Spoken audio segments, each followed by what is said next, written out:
Hey everybody, KMO here.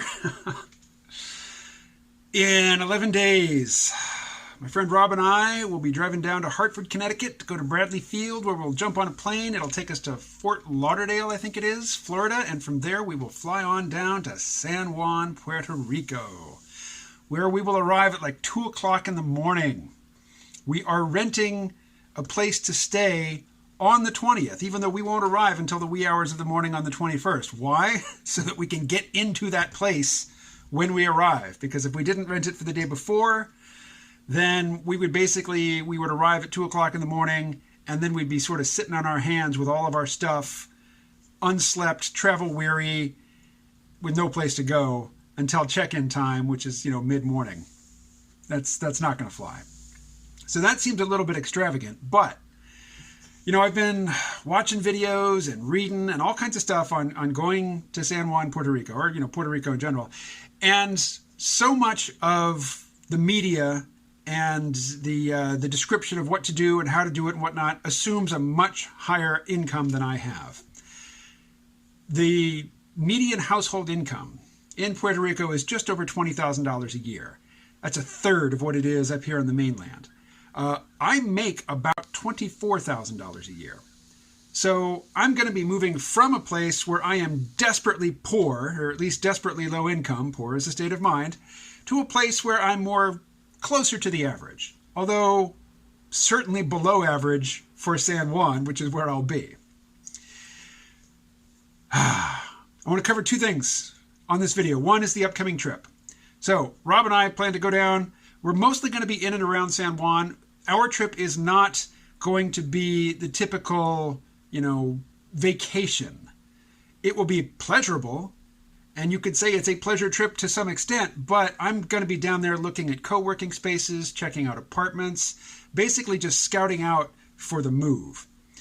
And, but on Sunday, I forget what date Sunday is, but we're renting a car and we're driving about an hour and a half south of San Juan for the Highway of Pork. What do they call it? The Ruta de... what's the pork dish? I forget.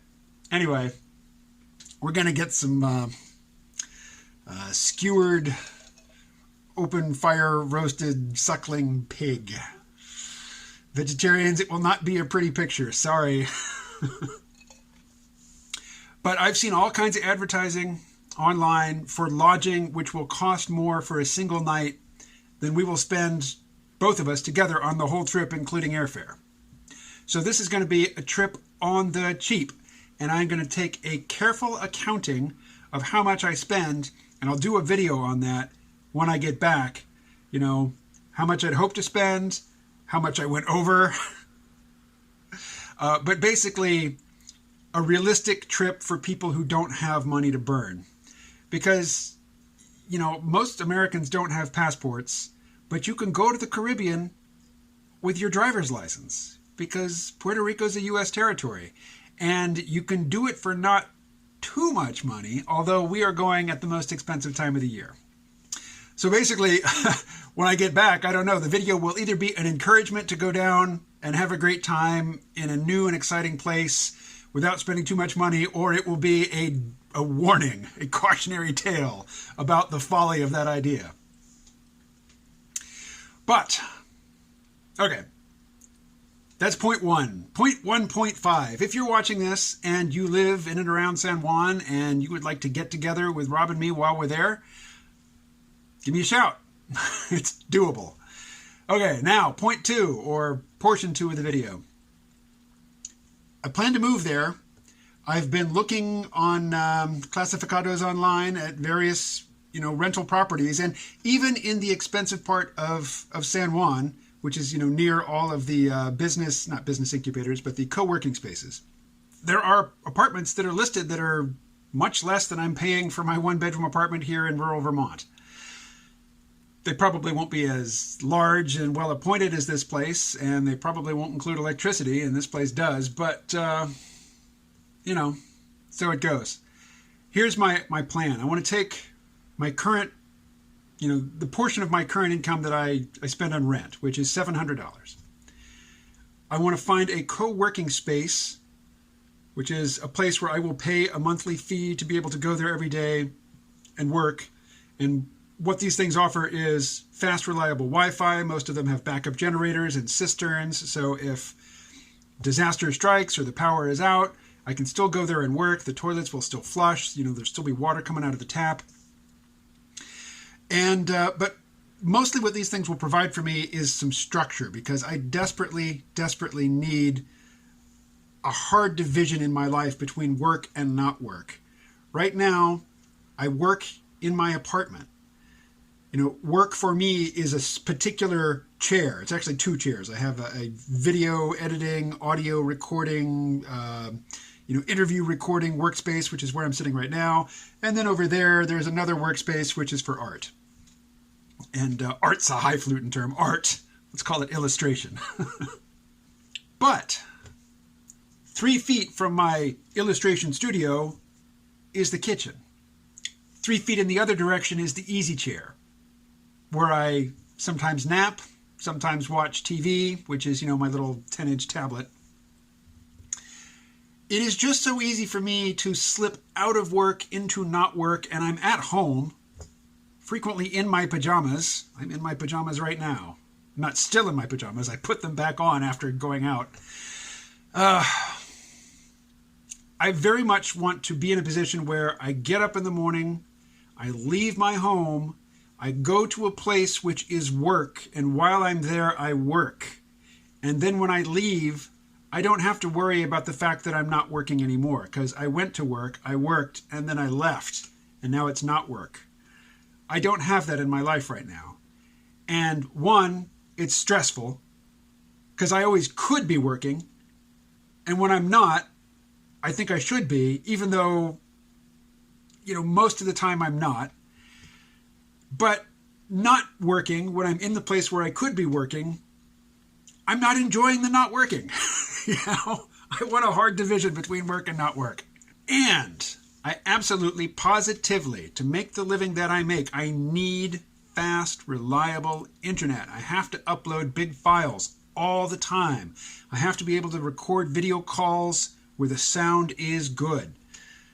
So, until Elon Musk's Starlink 5G worldwide global satellite network is up and operational, I have to be in the city. If I'm wrong, if there's really fast, good, reliable internet out in the rural hinterlands of Puerto Rico, please let me know. But here's my plan. And this plan, I admit, I understand. I'm telling you in advance, I know. This is unrealistic. Why is it unrealistic? Because it's not based on reality. It is based on... Basically, it's based on research. It's based on numbers. It's based on, what I can find online. And what I can find online is an abstract representation of somebody's idea of what's going on down in San Juan, Puerto Rico. But here's the idea. I want to pay like $250 a month to get a membership and like a hot seat desk at a co-working space, which will have fast internet. It'll have coffee on site provided, and I will not keep any coffee in my apartment. I won't have a coffee maker in my apartment. When I get up in the morning, first cup of coffee will be when I get to work, when I get to that co-working space. That will motivate me to get out of the door early in the morning and go to work. And then when I leave work, having worked, I can relax. I'm not expected to work anymore because I'm gone from work. I don't plan to get internet for my apartment. I have, unlimited data on my phone. I can, tether my tablet to my phone, make my phone into a mobile hotspot, watch stuff like that. Is that realistic in San Juan? I don't know. I can do it here. And internet's not great here. Also, I don't plan to drive. I don't plan to have a car there. I don't have a car now. I would, if I wanted a car in Puerto Rico, I'd either have to go there and buy a car. And I've been looking at, classified ads, and man, used cars are expensive there. Or I can go to Arkansas, pick up a decent used car for pretty much free, drive it to Florida, put it on a boat, and take it to San Juan for $1,000. Or I can not drive. If I'm living in the city, I mean, is it realistic to think that I can live in San Juan and not have a car? I lived in Seattle without a car. I lived in Nagoya, Japan without a car. When I lived in New York, I had a car. And it was a pain. I would go long periods without driving it. I would go long periods where the only time I ever started it was to go to move it to the other side of the street for alternate side street cleaning. But when I was living in New York, I would drive to Maryland to see my kids every month or so, and had to have a car for that. But how realistic is my vision? What am I missing? Fill me in on the details and tell me what I need to take into consideration.